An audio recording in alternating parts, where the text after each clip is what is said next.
Merhaba. Bugün sizlere yapay zeka ile bedava zamanlanmış altyazı oluşturmayı göstereceğim. Bu model NLP yani Natural Language Processing, Türkçesiyle doğal dil işleme tekniği kullanarak Synchronized Speech Recognition, tercümesi eş zamanlı konuşma tanıma işlemi anlamına geliyor. Bu işlemi gerçekleştiriyor.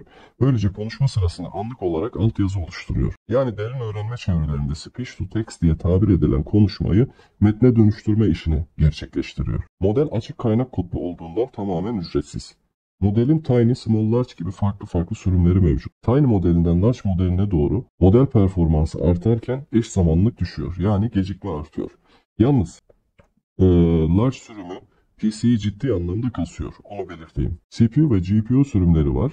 Dolayısıyla CPU ve GPU gücünüze bağlı olarak istediğiniz modeli tercih edebilirsiniz. Belli bir performans kaybını göze aldığınızda alt modelleri de tercih edebilirsiniz yani. Tüm modellerde İngilizce performansı daha yüksek ancak Türkçe performansı da oldukça tatmin edici. Aksanlı da konuşsanız güzel sonuçlar sergiliyor.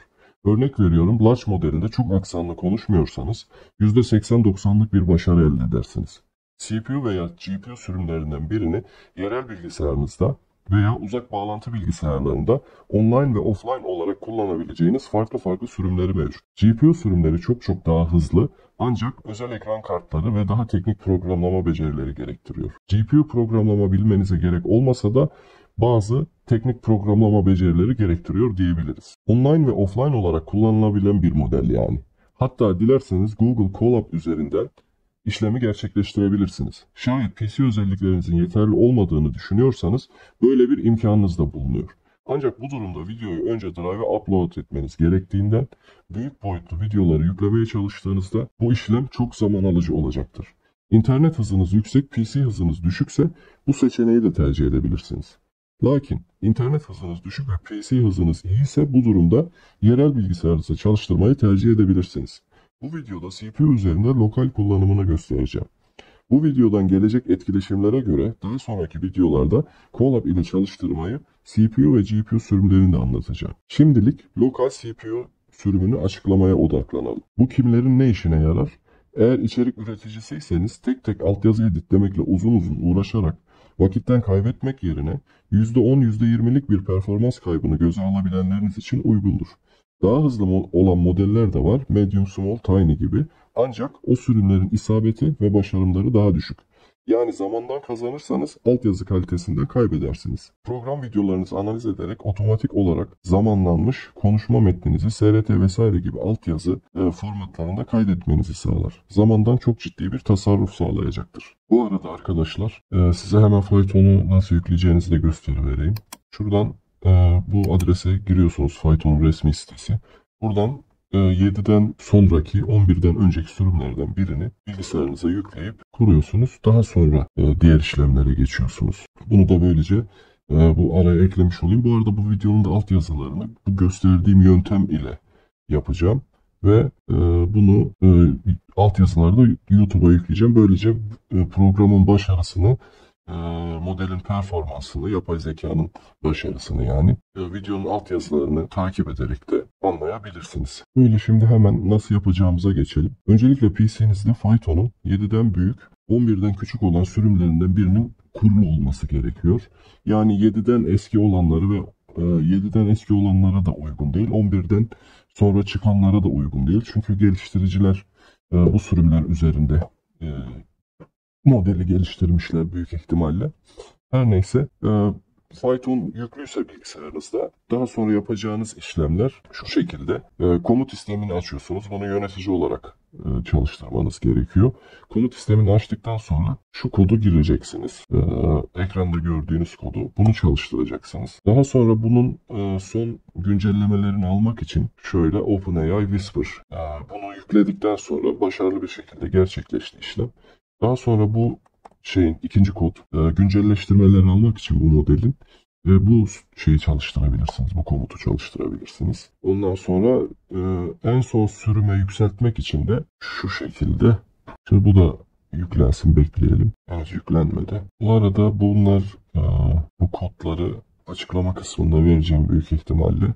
Oradan edinebilirsiniz. Son olarak üçüncü kodumuz. Bu da son sürüme yükseltmek için, yani son güncelleştirmeleri değil de son sürümünü kullanmak için modelin. Sonra bunu da çalıştırıyorsunuz. Bu kodda tamamlandıktan sonra PowerShell açacağız. PowerShell üzerinde yapacağımız 2 işlem kalıyor. Bekliyoruz. Biraz uzun sürdü. Halen bekliyoruz. Şuradan PowerShell çalıştıralım. Yönetici olarak çalıştırdık. Ön koşulları da yüklüyor. Şimdi yükleme tamamlandıktan sonra arkadaşlar PowerShell'i yönetici olarak çalıştırıyoruz ve bu kodu çalıştırıyoruz. Bu kodu çalıştırdıktan sonra işlemimiz tamam. Artık modeli kullanabiliriz. Mesela şöyle yapalım. Şöyle bir dosyayı çalıştıralım. Şurada tırnak içinde olan kısmı artık dosyanızın adı neyse onunla değiştiriyorsunuz ve şuradaki sonunda yazan uzantıyı da kendi uzantınızla değiştiriyorsunuz. Atıyorum MPEG formatında bir şeyse MPEG yazıyorsunuz. WAV ise WAV ya da MP4 ise MP4 yazıyorsunuz buraya. Bu kadar. Ondan sonra modeli çalıştırdığınızda, Enter'a bastığınızda çevirme işlemine başlayacak. Yani altyazı oluşturma işlemine başlayacak. Yalnız burada dikkat etmeniz gereken bir diğer husus, bu Working Directory'de bu dosyanızın yüklü olması gerekiyor. Yani bu C Windows Sistem 32 bir kısmına ilerlerseniz, şöyle hemen açayım bir dakika, göstereyim bir yandan da. Bu adrese ilerleyip buraya atmanız gerekiyor. Buraya attıktan sonra kodunuzu çalıştırabilirsiniz ve şu şekilde artık çözümlemeye başlayacak. Bastık Enter'a. Şimdi önce dili tespit edecek, dilin ne olduğunu belirleyecek. Benim videom Türkçe olduğu için bir hata verdi, bir bakayım. Arkadaşlar şeyi unutmuşum, buradaki doğrusal programlama ile optimizasyon dosyasını oradan kaldırdığımı unutmuşum. Şimdi başka bir dosya yükledim. O dosya üzerinden işlemi gerçekleştiriyorum. Yani şurada çalışmamıştı. Daha sonra burada yeni bir dosya yükleyip tekrar kodu çalıştırdım. Gördüğünüz gibi çalışmaya başladı.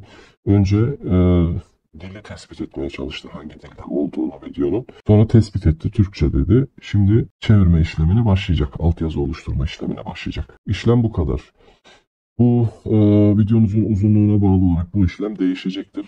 Çok büyük ihtimalle yani birkaç dakikalık bir video birkaç dakikada biter. Öyle. Ama yarım saat, bir saat gibi olan bir video bilgisayarınızın işlemci gücüne bağlı olarak saatlerce sürecektir büyük ihtimalle. Ama 5-10 dakikalık videolarda gayet tatmin edici süreler içerisinde işlemlerinizi gerçekleştirebileceksiniz. Bu kadar arkadaşlar. Artık videolarınızı editlerken altyazı editlemekle uğraşmazsınız. Doğrudan otomatik olarak bu yöntemi kullandığınızda otomatik olarak videolarınıza altyazı eklenir. Bunu da SRT formatında şöyle tekrar göstereyim ben. Burada SRT formatında şimdi tekrar bunları atmıştım. Böyle uzantılar. Gördüğünüz gibi TSV var. VTT var. Bunun gibi SRT formatında da kaydedecek. Buraya kaydettiği dosyayı alıp YouTube'unuzda kullanabilirsiniz. Altyazı ekle seçeneklerini kullanarak doğrudan dosyayı yüklediğinizde otomatik olarak zamanlanmış bir altyazı dosyası elde edeceksiniz. Böylece çok ciddi bir zaman tasarrufu sağlamış olacaksınız. Bu videoda anlatacaklarım bu kadar arkadaşlar. Bir sonraki videoda görüşmek dileğiyle. Videoyu beğenmeyi, kanala abone olmayı ve bildirim zilini açmayı unutmayın. Hoşça kalın arkadaşlar.